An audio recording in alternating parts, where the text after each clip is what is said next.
I'm live? We're live. Ooh. Good evening, good afternoon, and I guess good morning, depending on what section of the world you're from. Welcome to X Planet Live. My name is Lionel Miranda, and I am with a close friend of mine, Mike? Simeon. You can remember your name. Yeah. Mike Simeon.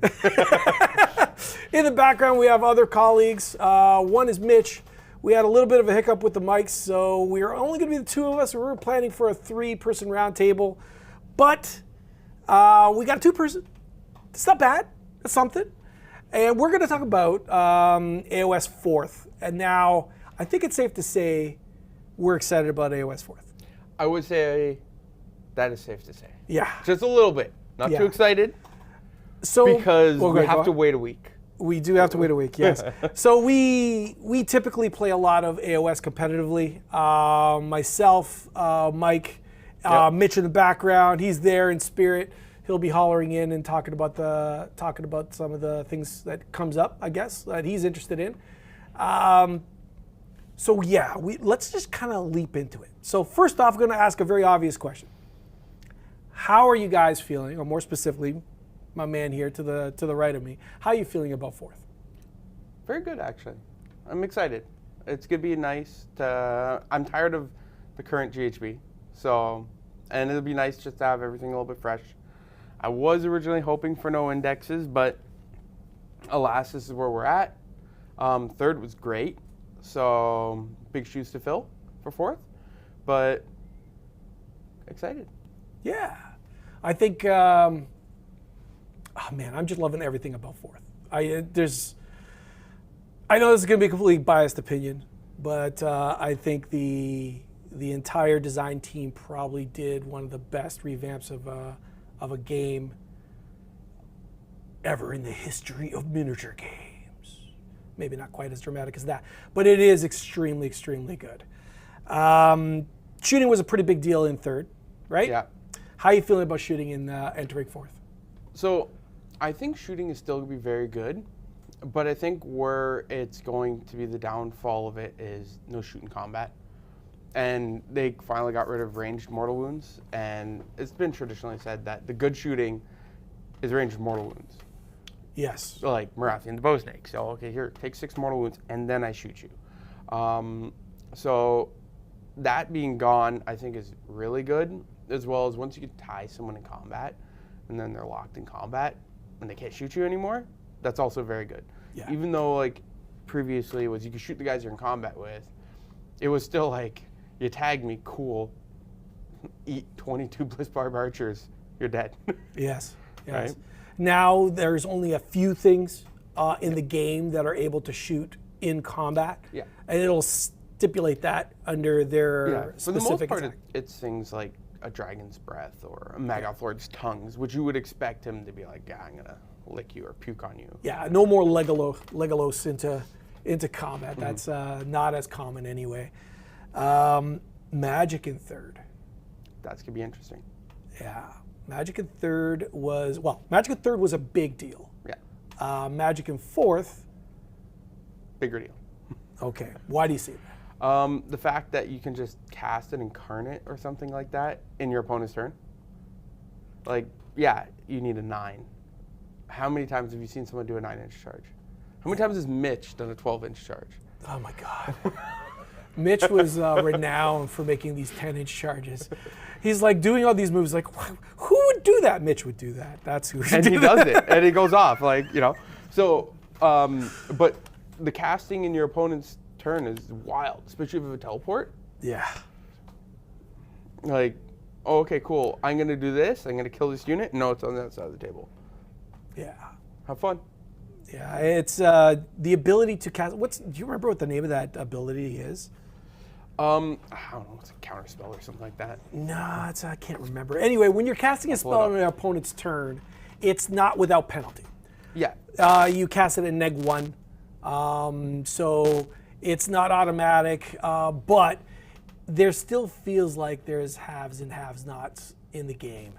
Mm-hmm. And the guys that were just amazing and were a problem with Magic in 3rd are going to, I think, continue to be a really big problem in 4th. And why am I saying that? Can you guess? Because the design team plays Lumineth? Manifestations, man. Manifestations is wild in fourth. Yeah. I So I'm trying to find the name of this command ability. Yeah, no worries. While you're still diving into that, like you got 20 plus wounds that you can just drop on the table. And yeah, they're free. The manifestations are free. Cool. Seraphon, who can cast these spells at a +2, +3 with Croak, are just dumping these wounds. Now, granted, you're only still able to cast, like Croak will only be able to bring onto the table one endless spell. So I believe the restriction of endless spells is a wizard can only cast one endless spell. So okay, that's fair enough. But to have any bonuses to do that just sounds absolutely amazing. Like, I just feel Seraphon have lined themselves up to be absolutely beautiful. Like, I don't know if the banner will still give an aura of +1 to everyone, but if that's still the case, being able to get that +1 will negate the -1 on the enemy turn. And on your turn, if every wizard will be able to cast at +1, that's already a huge deal. Yeah. It's called Magical Intervention, and it also includes prayers. Yeah. Yes. That's really good. So, like, Fire Slayers, here, -1 to wound. Any specific manifestation that you like? I haven't dug too deep into them, so I can't really answer that. I haven't actually looked at all the war scrolls for the spells. All right, we're not going to deep dive. There's plenty of channels that have already done that.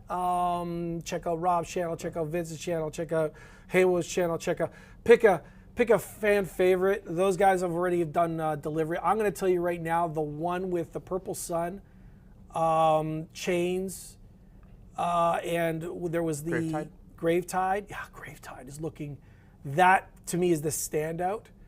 And of course the Incarnate. Yeah. I think the Incarnate, if you can reliably cast the Incarnate, I think the Incarnate is very interesting because I think it also watchdogs other manifestations as well. Mm-hmm. And what do I mean by that? What I mean is that when the Incarnate eats an endless spell, it heals 6. And the thing is designed to just kill manifestations, no problem. Yeah, so that's one of the interesting ones, especially because then you just get a monster and 12 wounds. Yeah, I've heard some things where like plus to casts can be actually a lot higher than that. Oh, really? Yeah, so I've heard of people talk about, oh yeah, you got like a +5 to cast or something. I'm like, what the heck? Oh, +5 to cast. So we'll see what happens. Like I don't know what that's from, but I know like you can get some good casts. So that's crazy. So I don't think the traditionally magical dominant armies are going to be that bad. Or at least I hope they're not going to be that bad. And I know a lot of them have been kind of like toned down in other aspects. So it's not like, because 3rd edition, when Seraphon came out, they broke the game again. From 2nd, they broke it. 3rd, they broke it. Then it finally got toned down. So. Well, I think they're looking great in 4th still. In the context of 4th edition, I think Seraphon are looking pretty tremendous. Yeah. I think the exciting thing about them is you don't have to do just a magic build. No. And that's the most exciting thing about Seraphon, is that you can actually play and wizards. the frogs are a lot more vulnerable, it seems. Yeah. They're not inaccessible, insurmountable. Pick a word. The dinos look really, really cool. But it does still feel like if you can't leverage manifestations, it feels kind of outside looking in. Word on the street is manifestations are also getting a day 1 FAQ because they're a little bit weird in the day rules. 1, yes, yeah. They're all That's the word on the street. Yeah. And like, because there's like a whole bunch of weird interactions, especially with like covering fire and stuff like that, and manifestations, and how does that do? So, fun. I'm just reading some of the comments that we got. Everyone loves the Mitch, and who doesn't love Mitch? Look at that guy smiling. Though manifestations don't necessarily block movement, just that I don't want to let it go just quite yet. You cannot end your move on a manifestation. That is actually still true. Yeah. So you can do some crazy drops of manifestations in front of your gun, in front of your lines, Yeah. and then have infantry butting up against it, and now what? The interesting thing about that is that might be a double-edged sword in some sense, because you can be like, I'll put this manifestation in the way, I charge the manifestation, and now I'm closer to you. You just gave me free movement. I think Yes. charging the manifestation is going to be a thing, but you Yeah. won't necessarily be able to reach. Yeah. You'll You need a hit double free fight. models. You need a double fight. You would need a double fight, or you would need to get a priority into next turn to actually hit things that are not just simply free. Or just play Iron Jaws and walk 3 inches into them. But you can't end on those models. No, I mean, in their hero phase, they go and you just walk 3 inches in. Fair enough. Fair enough. Yeah. Did you ever played against Korn and that Fleshhound is standing 3 inches away from you? It's like, you gonna charge it? No. So one of the most interesting things about fourth is the depth, Yeah. right? How are you feeling about that? At first, I was like kind of worried about a lot of stuff I was seeing. Like, and then as stuff started coming out and eventually seeing the rules and all this stuff, reassured me. I think it's gonna be great. I think it's gonna be really good. I think, like, the double turn mechanic, for example, they changed it so you can't score a battle tactic if you choose to take it.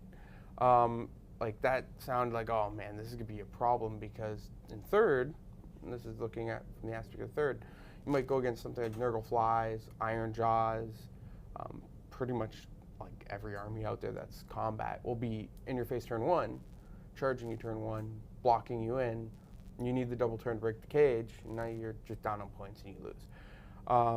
So was that, seeing that you can't really do that too easily in this one. You can't just like turn 1 charge people that much.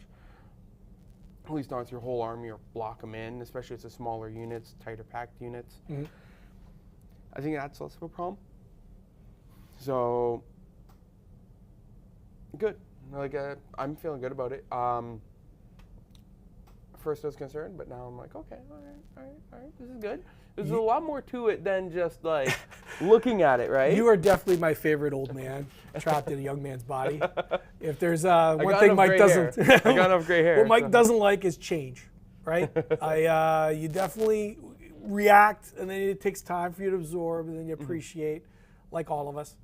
Well, my main concern was they were going to make it like 40K, and when 40K 10th edition came out, I was not happy. So I love 10th, but that's we differ on that. Love 40K, but it's not the 40K stream. So let's go back on AOS. The one thing I've been really just, my mind opened up so much with AOS 4 is all the options, the enormous amount of decision trees that are now presented to you. Being able to cast a spell on your opponent's turn when you haven't even had a turn yet can set you up enormously well for your following turn. Being able to countercharge on your opponent's turn, like countercharge in and of itself to disrupt the opponent's. I'm sure you guys have all heard about this if you haven't already, but the battle tactics are simultaneously easy and extremely hard to accomplish in the game.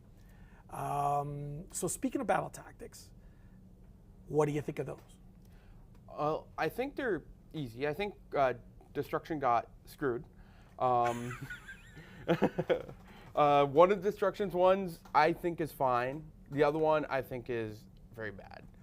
And then just with the understanding that you're probably not getting all your battle tactics, not because you can't do them, but because your opponent's just going to straight deny them. Yeah. Because of the interactions on your opponent's turn. Right. And sorry to cycle back a little bit, but we're talking about casting spells in your opponent's turn a lot. But I think the real big brain play is going to be chanting prayers in your opponent's turn to build your ritual up, so when your turn comes around, you have the ritual points ready to go. Yeah, that's fair. I mean, from a priest perspective, I don't have a lot of priests in my army. Destruction, this is the first time Destruction's actually, well, I shouldn't say the first time. First Second time time. Iron Jaws have had a Second priest. time, and it's not the first time Orc War Clans. Not the first time for war clans, but I can't, like, Iron Jaws has never had a priest. Now you do. Now we do, and it feels amazing. It feels But amazing. yeah, chanting that in your opponent's turn for, say, you just hold the ritual points for it, so you can get, 4 up for +1 damage is like a big deal, but you need to roll 4 up. Well, if your opponent went and you just got some ritual points, all of a sudden, Yeah. 4 up's not that hard if you're already sitting on 2 or 3. Yeah.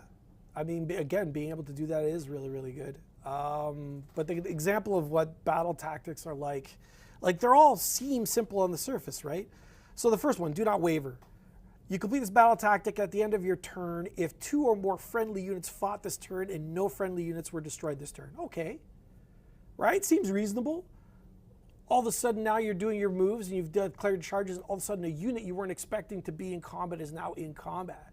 You now have to think about that ahead of time. Mm-hmm.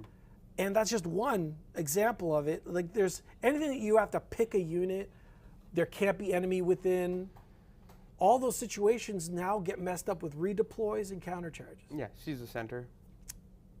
And redeploys now happen after your opponent has completed all their moves. I really like that one, actually.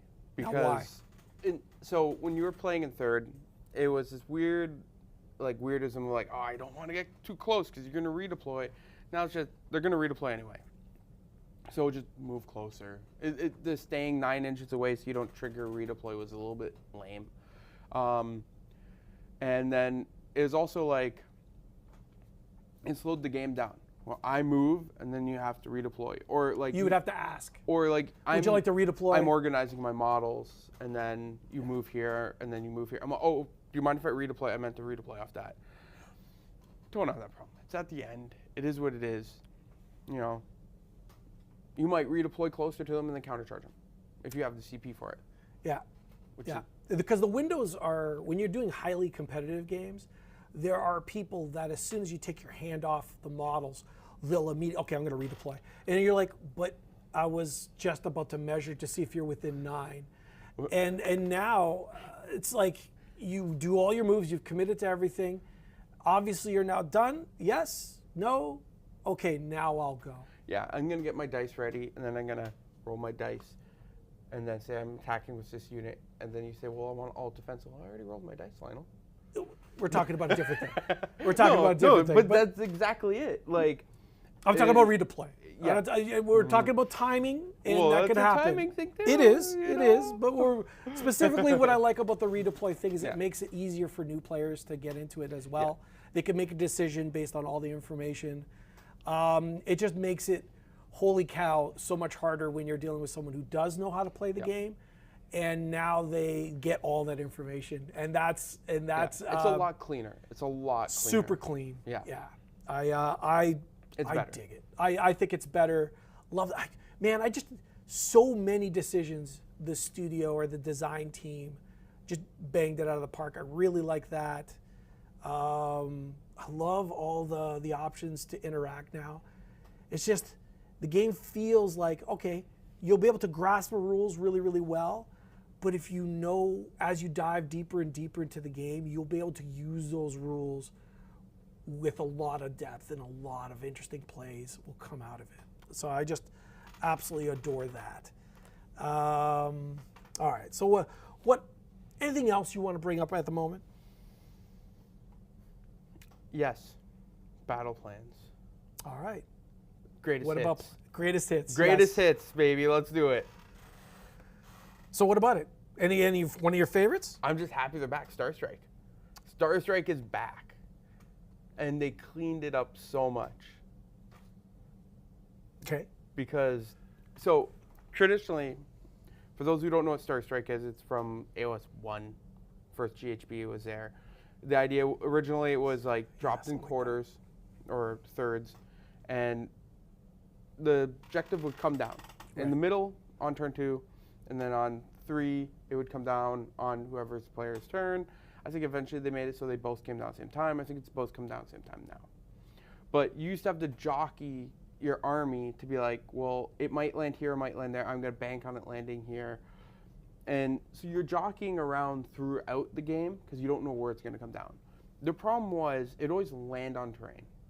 So when it was quarters, you would make sure there's no terrain there.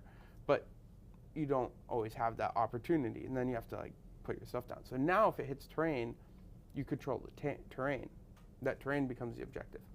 The cool thing about that is a whole set of rules for controlling terrain. Where controlling terrain, you can control terrain in an objective, but you can only control one piece of terrain. So if you are doing the battle tactics seize ground, and you can seize ground on the objective. That's gonna be a really common one. I'm gonna take this objective, and I'm gonna seize ground on it. Cool. I just have to have more OC at the end of the day. But where that also becomes interesting is you can tag that and tag an objective if they're close, because you can control one objective and one piece of terrain. So if you don't pick that one and you pick another one and you try to take both, you can't. Sorry, let me see if I can follow up here. So if you're saying in that objective, I'll see if I can actually dig it up for so I can follow you. That's Star Strike, yeah. I'll hold it up, but you're not going to see that. Lots of little tiny handwriting. So it lands. If it hits terrain, it becomes impact crater. Right. So does the train get destroyed? Is that right? Nope. The train becomes the objective. Okay, cool. So you can cap both the train and the objective Yeah, simultaneously. because it's not like a little disc like this, right? Right. It could be a big piece of terrain. Right. And that means, and how they can land next to each other. So if they land next to each other, you could technically string between the two. I wonder what happens when... And you can't control two objectives. You control one piece of terrain and an objective. And you cannot have the objective or the comet hit the terrain multiple times. I don't think you can. I don't think you can. I don't think you could set up a terrain and... No, it can't happen. Yeah. It's just like if it hits this one here or that one there. Which Okay, fair enough. Can't see what I'm pointing at. Yeah. That one right there. And this one here. Those two, those could be your friends. Maybe the ones that are closer to the line. But... And the reason why you like that is why? It's the jockeying and you might be hoping it hits a piece of terrain or on one side of it, but it might hit the other side. So you kind of have to like jockey yourself, and that also lets you, if it lands behind the terrain and your opponent's waiting there, so you kind of have to like take a whole bunch of deck chairs and spread them out across the map and hope your opponent doesn't pick them off. Because those could be the difference of you getting points ahead of your opponent. Because if it drops on the other side and you have nothing there, you're in trouble. Right. So you kind of have to spread out. So you're appreciating the maneuvering around the terrain? The jockeying. Yeah. The jockeying and banking on where it drops down. It's always been a fun mission. I've always enjoyed it from the past. And the fact that it's back is good. It's interesting to replay some of these missions under these new rules. So for instance, the fact you could give, like if you take a back-to-back turn, so they messed with priority. Just to reiterate one more time, what it used to be was we would roll a die and the person that rolled the die, the highest roll, decided whether they were going to go next, regardless of whether they went previously before. Now, this is the magic of AOS, and if you're not a big fan of the priority roll, oh gosh, I am more than willing to do a video just based on priority roll. People talk about the tactics of the priority, but I find that to be the most magical part of the game, because what you have to do is you have to project forward in time and then take that as a possibility, and now what are you going to do about it so that you don't get nailed by it, right? But it's hard. The learning curve on a priority roll is difficult to conceptualize because AOS is the only game that does that. So it is very different. Now, if you went previously and then you take priority again, so a back-to-back turn or the famous double turn, you actually have to give up a battle tactic. Only if you choose. Only if you choose, yeah. If you went previously and you choose to go again. So if your opponent makes you go, which is a not a common thing. Chosen for you at that point, then you're not under that It's a more common thing at higher level play where you set yourself up for going off on the double turn again. But you set yourself up or you're in a good position where you don't need the double turn, don't take it. That's the rule of thumb. If you don't need it, don't take it. Yes, and there's a whole poetry to it. It's just a much deeper video and a much longer thing, and we wanted to keep this video short. So it'll be interesting to play with the new rules of the penalty and looking through that filter as we go through limited resources, which is actually one of my. I like limited resources. Not everyone does. They're not ready to account for it, but it's not hard. You just bring your own little pogs, and maybe people don't want to bring those, but if you know it's in the pack, it's easy to set up for it.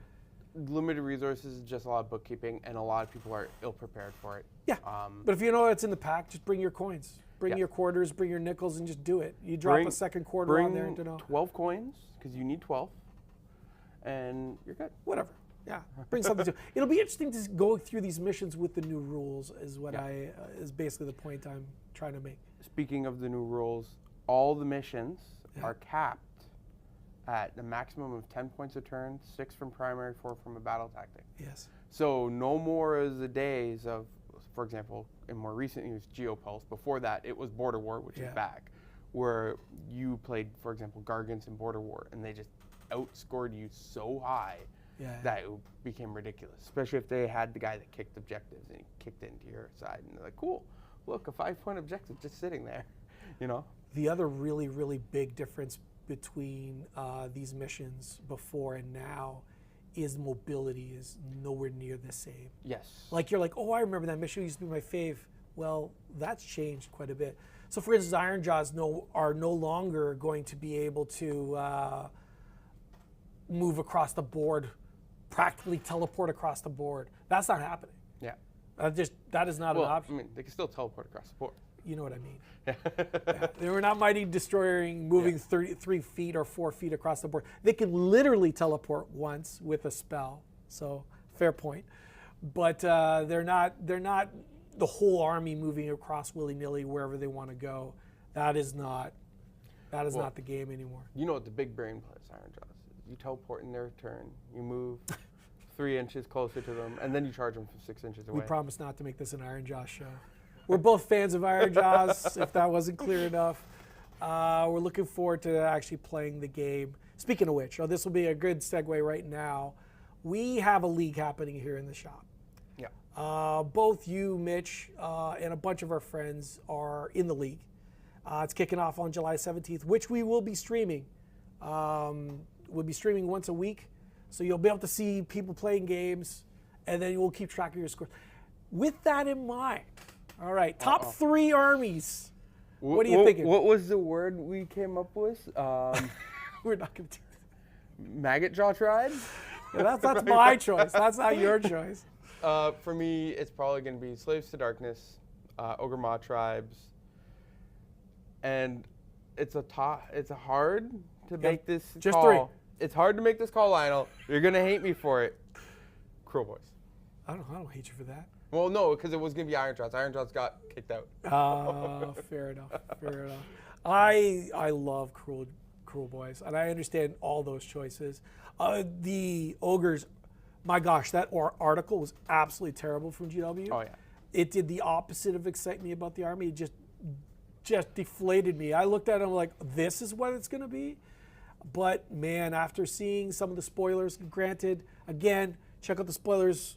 Pick your favorite channel. I'm sure they have the spoiler scrolls there. But there was a battle report I saw. I'm excited. Where a unit of Iron Guts killed half an Ideneth army. That was Jordan's.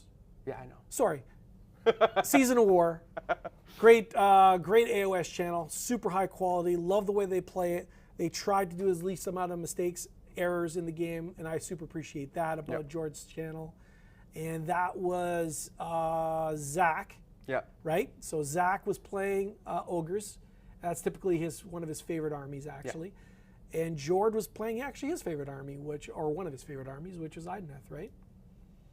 And yes, it was a bit of a bloodbath for Ideneth. One unit of Iron Guts just did what Iron Guts do.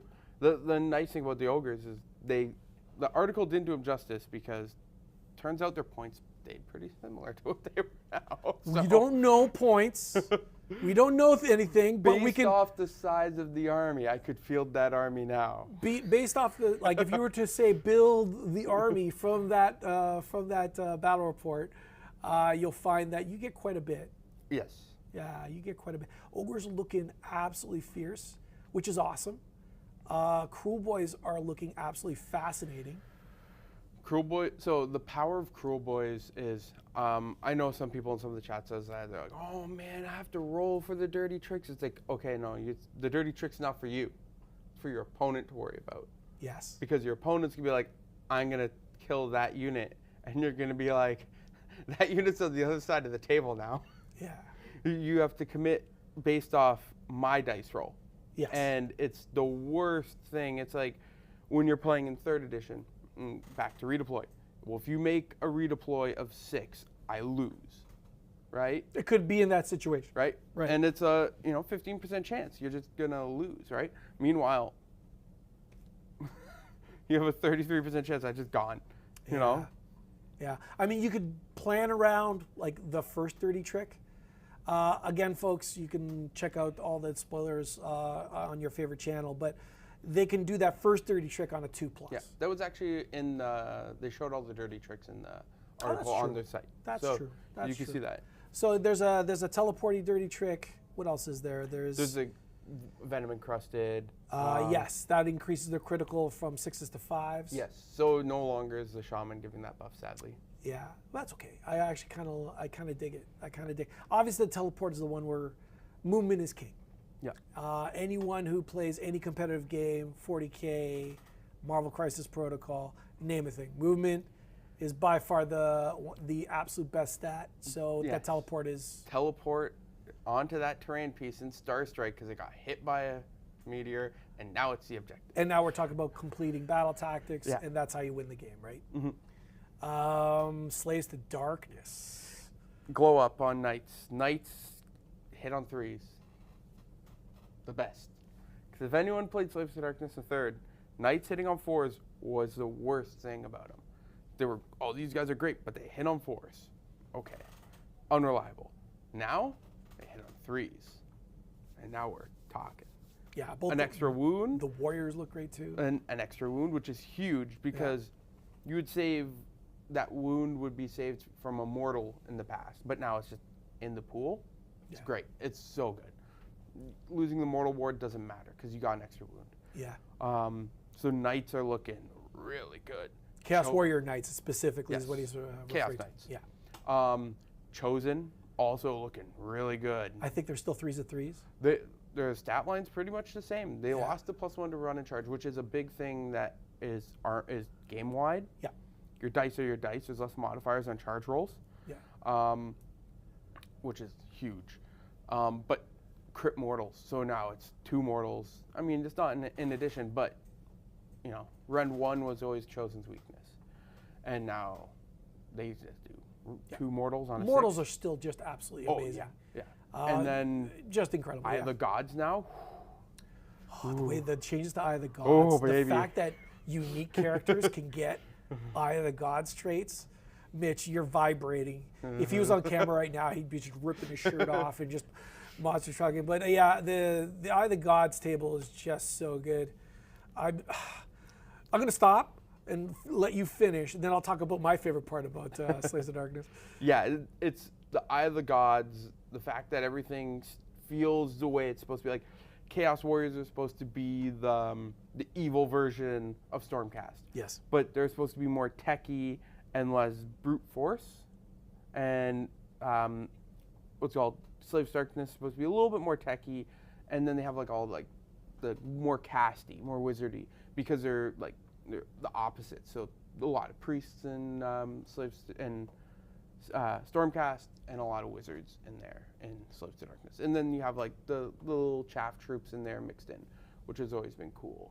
And then Stormcast on the flip side have shooting instead. So it was a good yin and yang going on there. Yeah.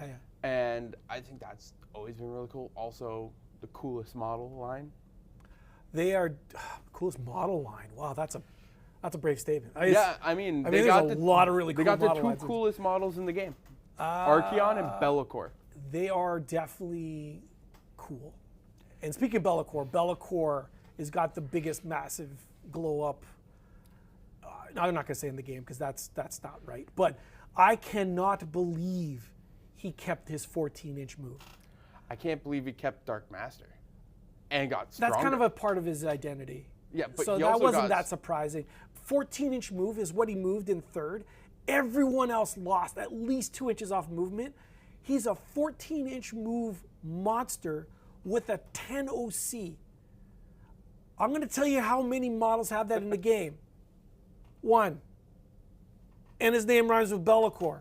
Well, actually, there is... Not with 14-inch move. Not with 14-inch move, yeah. No. There's nothing else. That 14-inch move, you just go to an objective, like, I'm here now. It's not teleport, but hot dang, 14 inches? Yep.